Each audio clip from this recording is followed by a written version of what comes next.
আসসালামু আলাইকুম সুপ্রিয় দর্শক মণ্ডলী, আশা করি আপনারা সকলে ভালো আছেন। আপনাদের দোয়ায় আমিও আলহামদুলিল্লাহ ভালো আছি। তো আপনারা দেখতে পাচ্ছেন আমি ইতিমধ্যে ধান খেতের মধ্যে আছি। তো সামনে দেখতে পাচ্ছেন আমাদের এক কৃষক ভাই জমিতে কি করতেছেন, আসেন আমাদের সঙ্গে দেখি কৃষক ভাই কি করতেছেন।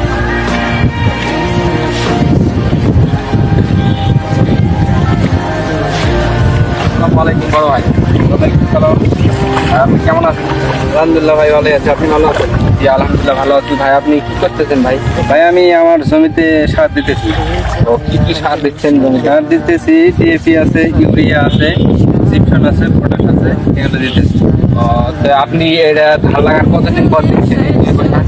ধান লাগার এগুলো দিতেছি 20 দিন, 15 থেকে 20 দিন ভাই। তো দর্শক মণ্ডলী, ভাই বললেন যে জৈব সার কি ব্যবহার করতেছেন ধান লাগার 15 থেকে 20 দিনের মধ্যেই।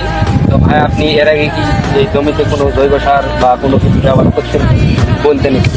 এর আগে কোনো জৈব সার ব্যবহার করিনি, এটা আমার প্রথম দিতেছি।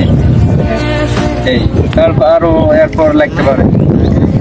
তো আপনারা দেখছেন সুপ্রিয় দর্শক মণ্ডলী, তো সার মানে জৈব সার ব্যবহার করার আগেই আমরা কিন্তু ধানের অনেকটা উন্নতি দেখতে পাচ্ছি। তো ভাই আপনি মানে মানে বীজ টিজ কোনো ব্যবহার করছেন কিনা এর আগে একবার বীজ দিয়েছি, মাদারার একটু বীজ দিয়েছি, মাদারার কাছে ইনশাল্লাহ ভালো ভালো করেছে। হ্যাঁ, ছেতরা বীজ দিয়েছি।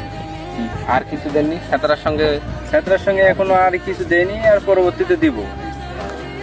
তো সুপ্রিয় দর্শক মণ্ডলী, আপনারা দেখতে পারলেন ইতিমধ্যে ভাই কি সুন্দরভাবে আমাদেরকে বললেন যে ধান লাগার 15 থেকে 20 দিনের মধ্যেই জৈব সার কিন্তু আমাদেরকে ব্যবহার করতে হবে।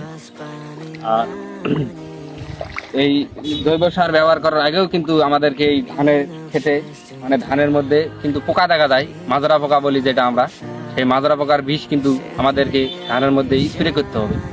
তো বড় ভাই তিনি স্প্রে করেছেন ইতিপূর্বেই, আবার এই জৈব সার ব্যবহার করার পরও কিন্তু তিনি আবারও স্প্রে করবে সেই মাজরা পোকার বিষ। তো দর্শক মণ্ডলী, আজকের ভিডিও এই পর্যন্তই। সুস্থ থাকবেন, ভালো থাকবেন, আল্লাহ হাফেজ।